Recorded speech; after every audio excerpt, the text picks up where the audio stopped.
Friends, welcome to my YouTube channel job की तैयारी। आज हम फिर से बात करेंगे professional examination board police constable requirement test जो कि हुआ था 2017 में। आज हमारे पास पेपर है 26 अगस्त 2017 का शिफ्ट नंबर 2, मतलब कि 3 बजे का पेपर। इसमें हम बात करेंगे कुछ जीएस के क्वेश्चन और उसका एनालिसिस करेंगे कि उससे रिलेटेड कुछ फैक्ट जानेंगे जिससे हमें हेल्प हो पाएगी आगे आने वाले कांस्टेबल एग्जाम के लिए। चलिए हम स्टार्ट करते हैं, देखते हैं हमारे पास पहला क्वेश्चन जीएस का क्या है। हमारे पास जो पहला क्वेश्चन है वो है Nasir Amanuddin Dagar was a well known. Nasir Amanuddin Dagar एक विख्यात थे। हमारे ऑप्शन है उर्दू शायर, पेंटर, कव्वाली गायक और ध्रुपद गायक। तो फ्रेंड्स इसका जो राइट आंसर है वो हो जाएगा ध्रुपद गायक। मतलब कि जो नसीर अमनुद्दीन जी डागर जी हैं वो कौन है, एक ध्रुपद गायक हैं। ठीक है फ्रेंड्स, चलिए नेक्स्ट क्वेश्चन देखते हैं।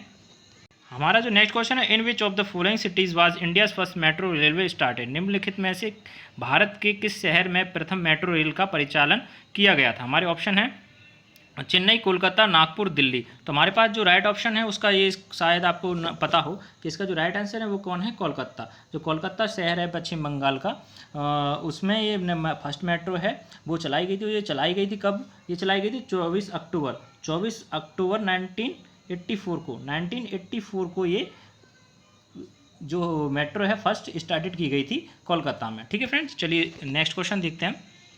नेक्स्ट क्वेश्चन है, in which year was the family courts act enacted setting up family courts around the country.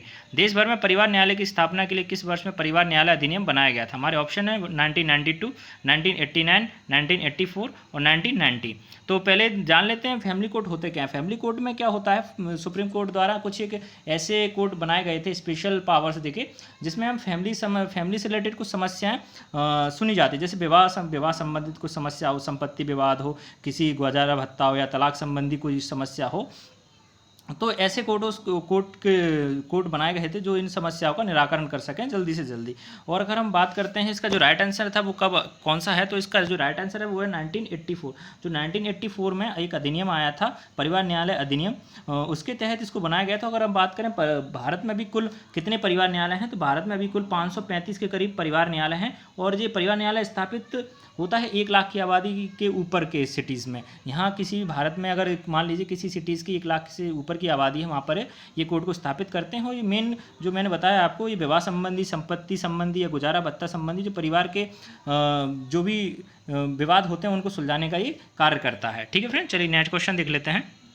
हमारा जो नेक्स्ट क्वेश्चन है वो है who is commonly referred to the father of modern Hindi literature. सामान्यतः किन्हें आधुनिक हिंदी साहित्य के पिता कहा जाता है। हमारे ऑप्शन है आर के नारायण, हरिवंश राय बच्चन, भारतेंदु हरिश्चंद्र और प्रेमचंद। तो हमारा जो राइट आंसर है वो हो जाएगा इसमें भारतेंदु हरिश्चंद्र जी को आधुनिक हिंदी साहित्य का पिता भी कहा जाता है। अगर हम और ऑप्शंस के हिसाब से चलेंगे कि हम देख लेते हैं कि और ऑप्शन क्या कह रहा है, तो हमारा पहला ऑप्शन है आर के नारायण। तो आर के नारायण की एक कृति है, आपने बचपन में काफ़ी सुनी होगी, मालगुडी डेज। तो मालगुडी डेज जो एक बनाई गई थी वो बनाई गई थी किसके द्वारा, एक बनाया गया था, ये बनाया गया था आर के नारायण जी द्वारा। अगर हम बात करते हैं हरिवंश राय बच्चन जी की, हरिवंश राय बच्चन की अगर हम कुछ कविताएं या और निबंध वगैरह की बात करेंगे तो उनकी एक सबसे प्रसिद्ध कविता है वो कौन सी, मधुशाला है, और एक आत्म परिचय है। वैसे इनकी काफ़ी सारी निबंध और कविताएं हैं। पोएट कवि हैं, ये काफ़ी सुप्रसिद्ध कवि हैं जो हम श्री अमिताभ बच्चन के पिताश्री भी हैं। तो अगर इन देखी जाएगी तो इनका अगर हम कृति देखेंगे तो 2 है हमारे पास, मधुशाला और आत्म परिचय। अगर हम बात करें फोर्थ ऑप्शन की, प्रेमचंद जी, तो प्रेमचंद जी के बारे में आपने काफ़ी सुना होगा। और इनकी बात पूछता है कि भाई ये बताइए कि इनकी कौन सी कृति आपको बतानी है। तो हमारे जो मेन या मुख्य जो हैं इनकी कौन कौन सी थी, गोदान थी, एक सेवा सदन थी, एक रंगभूमि थी, एक कफन थी।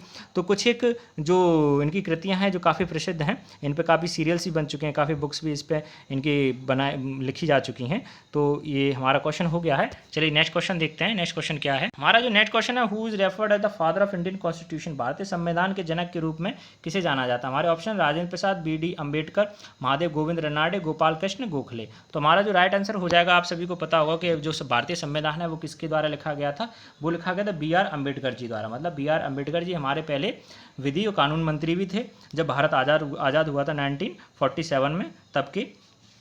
और अगर हम दो बात और किसी की भी करते हैं और दो ऑप्शंस की बात करते हैं, तो हमारा पहला ऑप्शन जो है राजेंद्र प्रसाद जी पे है। तो राजेंद्र प्रसाद जी तो हमारे पहले राष्ट्रपति थे, तो ये ऑप्शन तो होगा नहीं। ठीक है, अगर अब ऑप्शन के अनुसार चलते हैं तो हमारा सेकंड ऑप्शन है महादेव गोविंद रनाडे। तो अगर हम गोविंद रनाडे जी के बारे में बात करते हैं तो इन्होंने क्या किया था, इन्होंने एक प्रार्थना समाज, जो प्रार्थना समाज हिंदू समाज से एक ओतप्रोत एक समाज और स्थापित किया था स्वतंत्रता संग्राम में भाग लेने के लिए। उन्होंने क्या किया था, ये गोविंद रनाडे जी ने एक प्रार्थना समाज की स्थापना की थी। काफ़ी बार ये क्वेश्चन पूछा भी जाता है। हमारा चौथा ऑप्शन है गोपाल कृष्ण गोखले। तो आप सभी को पता होगा गोपाल कृष्ण गोखले जी के बारे में, एक स्वतंत्रता सेनानी थे और भारत को स्वतंत्रता दिलाने में इन्होंने काफ़ी महत्वपूर्ण योगदान दिया था अपना। ठीक है फ्रेंड, चलिए नेक्स्ट क्वेश्चन देख लेते हैं हम। हमारा जो नेक्स्ट क्वेश्चन है, which is the first atomic power station in India. Bharat का प्रथम परमाणु ऊर्जा केंद्र कौन सा है। हमारे ऑप्शन है काकरापारा परमाणु ऊर्जा केंद्र, मद्रास परमाणु ऊर्जा केंद्र, राजस्थान परमाणु ऊर्जा केंद्र और तारापुर शक्ति ऊर्जा केंद्र। तो हमारा जो सही ऑप्शन है वो कौन सा हो जाएगा, तारापुर शक्ति ऊर्जा केंद्र, मतलब कि तारापुर पावर स्टेशन हमारा ये हो जाएगा, क्योंकि ये भारत का प्रथम ऊर्जा केंद्र भी है। अगर हम बात कर लेते हैं कि और कितने हमारे जो भारत में हैं ऊर्जा केंद्र स्थापित हैं या संचालित अभी वर्तमान में हो रहे हैं, तो अगर राजस्थान परमाणु केंद्र बात करें तो राजस्थान में कौन सा, रावत भाटा जो परमाणु केंद्र है वो है।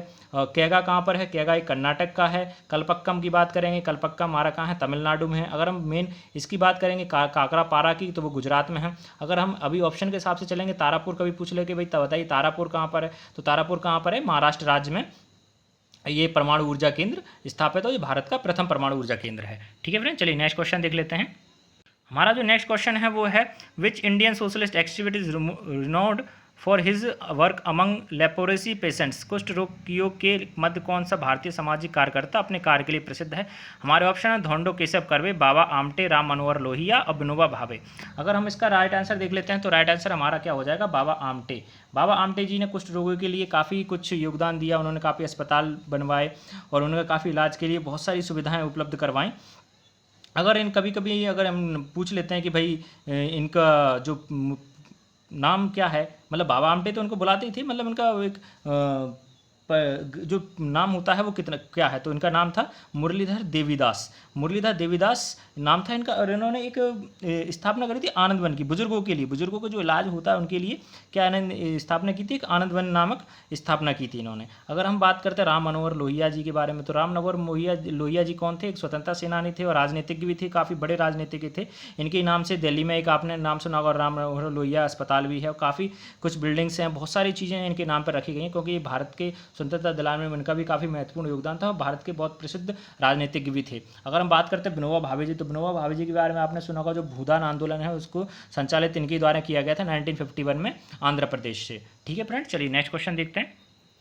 हमारा जो नेक्स्ट क्वेश्चन है, विच union territory of India has the lowest sex ratio. Bharat के किस संघ राज्य क्षेत्र में लिंग अनुपात सबसे कम है। हमारा ऑप्शन लक्षद्वीप, दादर नागर हवेली, अंडमान निकोबार द्वीप समूह और दमन एवं दीप। राइट आंसर हो जाएगा उसका क्या हो जाएगा, इसका राइट आंसर जो होगा वो होगा दमन एवं दीप। जो दमन एवं दीप जो भारतीय संघ राज्य क्षेत्र में है, उसमें लिंग अनुपात सबसे वर्तमान में सबसे कम है दमन एवं दीप का। ठीक है फ्रेंड, चलिए नेक्स्ट क्वेश्चन देख लेते हैं। हमारा जो नेक्स्ट क्वेश्चन है, which of the following is the classical dance form of Andhra Pradesh. निम्न में से कौन सा आंध्र प्रदेश का शास्त्रीय नृत्य है। हमारे ऑप्शन है कथकली, भारतनाट्यम, ओडिसी और कच्चीपुड़ी। तो हमारा जो राइट आंसर तो हमारा फ्रेंड जो राइट आंसर हो जाएगा वो क्या हो जाएगा, कच्चीपुड़ी। जो कच्चीपुड़ी है वो आंध्र प्रदेश का एक शास्त्रीय नृत्य है। अगर हम बात कर लेते हैं कथकली की, तो कथकली कहाँ का जो डांस है वो कहाँ का है, तो वो कथकली कहाँ का है, केरल का है। अगर हम बात करते हैं भारतनाट्यम का, भारतनाट्यम कहाँ का है, किस राज्य का है, तो वो है तमिलनाडु राज्य का एक शास्त्रीय नृत्य है। अगर हम बात करते हैं ओडिसी, तो ओडिसी एक उड़ीसा का है शास्त्रीय नृत्य। अगर हम बात और दूसरी के राज्यों की बात कर देते हैं,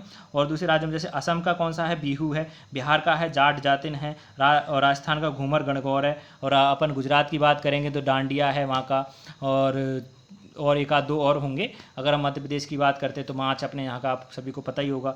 बहुत सारे जो राज्य हैं वहाँ के जो आपने यहाँ पे शास्त्रीय नृत्य के बारे में देखा है। ठीक है फ्रेंड, चलिए नेक्स्ट क्वेश्चन देख लेते हैं। हमारा नेक्स्ट क्वेश्चन है, which of the following award is conferred for contribution और to the development and promotion of Mallakhamb. Mallakhamb के विकास एवं संवर्धन में योगदान देने के लिए निम्नलिखित में से कौन सा पुरस्कार दिया जाता है। हमारे ऑप्शन है विश्वामित्र पुरस्कार, विक्रम पुरस्कार, प्रभात जोशी पुरस्कार, एकलव्य पुरस्कार। तो हमारा जो राइट आंसर हो जाएगा, आप सभी को पता होगा राइट आंसर जो है प्रभात जोशी पुरस्कार जिस किस में दिया जाता है, मलखम में। मलखम जो खिलाड़ी होते हैं, जो मलखम में काफ़ी उत्कृष्ट प्रदर्शन करते हैं, उनको ये खिलाड़ियों को प्रभात जोशी पुरस्कार दिया जाता है। अगर हम बात करें विश्वामित्र पुरस्कार किसको दिया जाता है, विश्वामित्र पुरस्कार मध्य प्रदेश के जो कोचेस हैं उनको दिया जाता है। विक्रम पुरस्कार मध्य प्रदेश के जो खिलाड़ी हैं जो राष्ट्रीय और अंतर्राष्ट्रीय स्तर पर जो प्रदर्शन करते हैं उसके हिसाब से उनको विक्रम पुरस्कार दिया जाता है। खेल में दिया जाता है विक्रम पुरस्कार। एकलव्य पुरस्कार भी खेलों से रिलेटेड है। एकलव्य पुरस्कार जो सिर्फ उन्हीं खिलाड़ी को दिया जाता है जिनकी आयु 19 वर्ष से कम है। ठीक है फ्रेंड्स, चलिए नेक्स्ट क्वेश्चन देखते हैं। हमारा जो नेक्स्ट क्वेश्चन है वो है what is the tenure of a governor of a state. एक प्रदेश के राज्यपाल का कार्यकाल कितने वर्ष का होता है। हमारे ऑप्शन है 65 की आयु तक, 60 वर्ष की आयु तक, 5 वर्ष और 4 वर्ष। तो हमारा जो राइट आंसर हो जाएगा वो क्या हो जाएगा, 5 वर्ष तक। क्यों, इसमें क्या है कि 5 वर्ष तक कोई भी राज्यपाल अपने पद पर रह सकता है। ये राज्यपाल की नियुक्ति किसके द्वारा की जाती है, राज्यपाल की नियुक्ति राष्ट्रपति के द्वारा की जाती है। और कितने वर्ष के लिए की जाती है, 5 वर्ष के लिए। ठीक है फ्रेंड्स, चलिए नेक्स्ट क्वेश्चन देखते हैं। हम बात करेंगे नेक्स्ट क्वेश्चन की। तो हमारा नेक्स्ट क्वेश्चन है हु फाउंडेड शांति निकेतन। शांति निकेतन की स्थापना किसने की थी। तो शांति निकेतन की जो स्थापना की गई थी वो किसके द्वारा की गई थी, वो की गई थी रविन्द्रनाथ टैगोर जी के द्वारा। रविन्द्रनाथ टैगोर जी के द्वारा शांति निकेतन की स्थापना की गई थी। शांति निकेतन एक मीन है क्या, शांति निकेतन में क्या है, बच्चों के लिए एक स्कूल खोला था किसने, रविन्द्रनाथ टैगोर जी ने। बाद में क्या हुआ, बाद में यहाँ पर एक विश्व भारती नामक विश्वविद्यालय भी खुला हुआ है। अगर हम वर्तमान की बात करेंगे उसी शांति निकेतन की जगह पे अब आजकल एक विश्वविद्यालय है किसके नाम, शांति निकेतन के नाम पे, और उसका आज का नाम जो देखेंगे तो वो आ जाएगा विश्व भारती विश्वविद्यालय। ठीक है फ्रेंड, इसमें का 6000 से 7000 के छात्र अभी भी वर्तमान में पढ़ाई कर रहे हैं और अलग अलग कोर्सेज ये ऑपरेट करवाते हैं विश्व भारती द्वारा। ठीक है फ्रेंड, चलिए नेक्स्ट क्वेश्चन देख लेते हैं। इसके ऑप्शन से रिलेटेड कुछ मैं आपको फैक्ट बता देता हूं। जैसे कि मैं अगर बात करूं राजा राममोहन रॉय जी की, तो राजा राममोहन जो है रॉय जी हैं उनको भारतीय पुनर्जागरण का पिता भी कहा जाता है और आधुनिक भारत का जनक भी कहा जाता है। इन्होंने क्या किया था 1828 में, मतलब 1828 में ब्रह्म समाज की स्थापना की थी, 1814 में आत्मीय सभा की स्थापना की थी। इनको मेन किसी लिए जाना जाता है, इन्होंने सती प्रथा के अगेंस्ट इन्हें काफ़ी वर्क किया था। और 1829 में इन्होंने गैरकानूनी बना दिया था सती प्रथा, क्योंकि जो स्त्रियाँ थी पहले का पति की मृत्यु के बाद जो सती हो जाती थी उसके अगेंस्ट इन्होंने काफ़ी काम किया था। और उसको एक भारतीय गवर्नर थे विलियम बेटिंग, उनके सहयोग से 1829 में सती प्रथा का उन्मूलन कर दिया था, मतलब उसको समाप्त कर दिया था, उसको गैरकानूनी रूप से बना दिया। तो उसके बाद सती प्रथा पूरी अपने देश से जो कुरीति के रूप में विकसित हो रही थी धीरे धीरे उसको समाप्त कर दिया था। ठीक है फ्रेंड्स, चलिए नेक्स्ट क्वेश्चन देख लेते हैं। हमारा जो नेक्स्ट क्वेश्चन है वो the minimum age of becoming the candidate of और लोकसभा इलेक्शन इज। लोकसभा चुनाव में उम्मीदवार बनने के लिए अनिवार्य आयु कम से कम कितनी होती है। तो हमारा जो राइट आंसर है वो क्या हो जाएगा, 25 वर्ष। 25 वर्ष अगर किसी व्यक्ति की जो भारतीय नागरिक है अगर उसकी उम्र आयु 25 वर्ष से अधिक है तो वो लोकसभा चुनाव के लिए चुनाव लड़ सकता है। अगर हम बात करें कभी पूछते हैं तुमसे राज्यसभा के लिए, राज्यसभा के जो न्यूनतम वर्ष है वो कितना है, 30 वर्ष। तो अगर कोई व्यक्ति 30 वर्ष की आयु पूर्ण कर लेता है तो राज्यसभा के सदस्य के लिए वो योग्य हो जाएगा कि वो उसके लिए चुनाव लड़ सकता है, अपने प्रतिनिधित्व कर सकता है उस चीज़ का। ठीक है फ्रेंड्स, अगर हम बात करते हैं कि इनका कार्यकाल कितना होता है, अगर कोई व्यक्ति अगर मान लीजिए मनोनीत हो जाता है या फिर जीत जाता है चुनाव 25 वर्ष की आयु में, तो 5 वर्ष तक वो अपने पद पर रहेगा। अगर वो राज्यसभा से अगर चुनाव जीतता है तो वो कितने वर्ष रहेगा, 6 वर्ष तक रहेगा। हमारी जो लोकसभा है वो लोअर संसद के रूप में जानते हैं अपन, और जो राज्यसभा है वो सीनियर सदन के रूप में अपन जानते हैं। और राज्यसभा एक क्या है, एक परमानेंट संसद है जो कभी भी विघटित नहीं होती है, इसका विघटन कभी भी नहीं होता है। बस इसके क्या होता है, जो सदस्य हैं वो 1/3 सदस्य हर दूसरे वर्ष सेवानिवृत्त हो जाते हैं, मतलब हटते जाते हैं और नए सदस्य आते जाते हैं। ठीक है फ्रेंड, चलिए नेक्स्ट क्वेश्चन देख लेते हैं।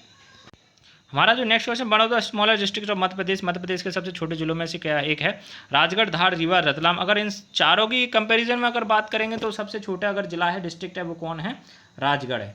ठीक है फ्रेंड्स, अगर सबसे छोटे जिलों में अगर यहाँ पे बात कर रहे हैं तो अगर हम ऑल ओवर मध्य प्रदेश की बात करेंगे तो सबसे बड़ा जो डिस्ट्रिक्ट है वो कौन सी है, छिंदवाड़ा। बाय अगर एरिया में बात करेंगे तो सबसे बड़ी कौन सी है, छिंदवाड़ा। अगर बाय पॉपुलेशन बात करेंगे तो पॉपुलेशन में कौन सा आ जाएगा, वो आएगा अपना हरदा जो है वो सबसे बड़ा है। अगर बाय एरिया सबसे छोटी बड़ी डिस्ट्रिक्ट की बात करेंगे तो कौन सा आएगा, नेवाड़ी, जो भी 2018 में जिसको बनाया गया था। ठीक है फ्रेंड्स, चलिए नेक्स्ट क्वेश्चन देख लेते हैं। हमारा जो नेक्स्ट क्वेश्चन है bauxite in ore of aluminium this occur in large quantity in. Bauxite aluminium एक ऐसा इसमें प्रचुर मात्रा में पाया जाता है, मतलब कौन सी खदान में पता है, कटनी खदान में, पन्ना खदान में, बस्तर खदान में या दुर खदान में। तो इसका जो राइट आंसर हो जाएगा वो क्या हो जाएगा, कटनी खदान में। जो कटनी की खदान है, कटनी क्षेत्र में जो पड़ती है वो उसमें क्या पाया जाता है, बॉक्साइट का एक ओर होता है। बॉक्साइट की सबसे ज़्यादा जो एल्यूमिनियम का एक और है ओर, मतलब उसका अयस्क है, वो कौन सी खदान में मिलेगा अपन को, कटनी खदान में सबसे ज़्यादा बहुतायत में पाया जाता है। ठीक है फ्रेंड, चलिए नेक्स्ट क्वेश्चन देखते हैं।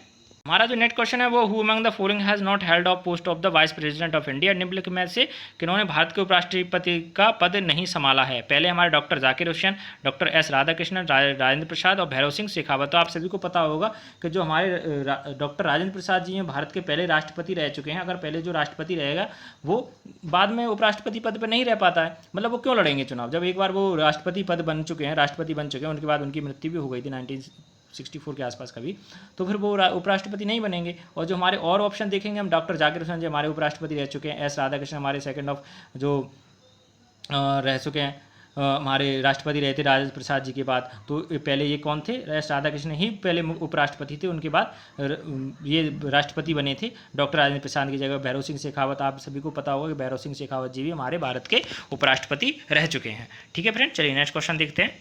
हमारा जो नेक्स्ट क्वेश्चन है, who among the following founded the Royal Asiatic Society of Bengal, निम्नलिखित में से किसने बंगाल रॉयल एशियाटिक सोसाइटी की स्थापना की थी। हमारे ऑप्शन है William Jones, Lord Cornwallis, John Shore और वैरन हास्टिंग। तो हमारा जो सही ऑप्शन हो जाएगा, जो एशियाटिक सोसाइटी की स्थापना किसने की थी, वो की थी विलियम जोन्स ने। ये कहाँ की थी, ये कोलकाता में जो फोर्ट विलियम्स कॉलेज है वहाँ पे इन्होंने स्थापना की थी। कब की थी, इन्होंने की थी 27 जनवरी 1784 को विलियम्स जोन्स ने यहाँ पर क्या कौन सी सोसाइटी की स्थापना की थी, एशियाटिक सोसाइटी की स्थापना की थी। ठीक है फ्रेंड्स, चलिए नेक्स्ट क्वेश्चन देखते हैं। हमारे नेक्स्ट ऑप्शन है क्वेश्चन है the first Indian women who has reach the rank of air marshal in the Indian air force is, भारतीय वायुसेना में एयर मार्शल के पद तक पहुंचने वाली प्रथम भारतीय महिला हैं। तो इसका जो सही आंसर हो जाएगा वो होगा पद्मा बंदोपाध्याय जी। जो पद्मा बंदोपाध्याय जी हैं वो फर्स्ट इंडियन वुमेन हैं जो वायुसेना में एयर मार्शल के पद तक पहुंचने वाली महिला हैं। अगर हम और ऑप्शन देखेंगे, अंजलि भागवत, पुनीता अरोड़ा या बुला चौधरी जी हैं। ये अंजलि भागवत और पुनीता अरोड़ा जी जो हैं ये कौन है, ये बुला चौधरी जी हैं, सॉरी बुला चौधरी जी हैं और अंजलि भागवत जी हैं। ये दोनों कौन हैं, एक एथलीट्स है, एथलीट है स्विमिंग और शायद से स्विमिंग में ही एथलीट्स हैं। पुनीता अरोड़ा जी हैं जो सीआरपीएफ मगर सेना बल में एक कमांडर के पद पर पहुंचने वाली प्रथम महिला हैं।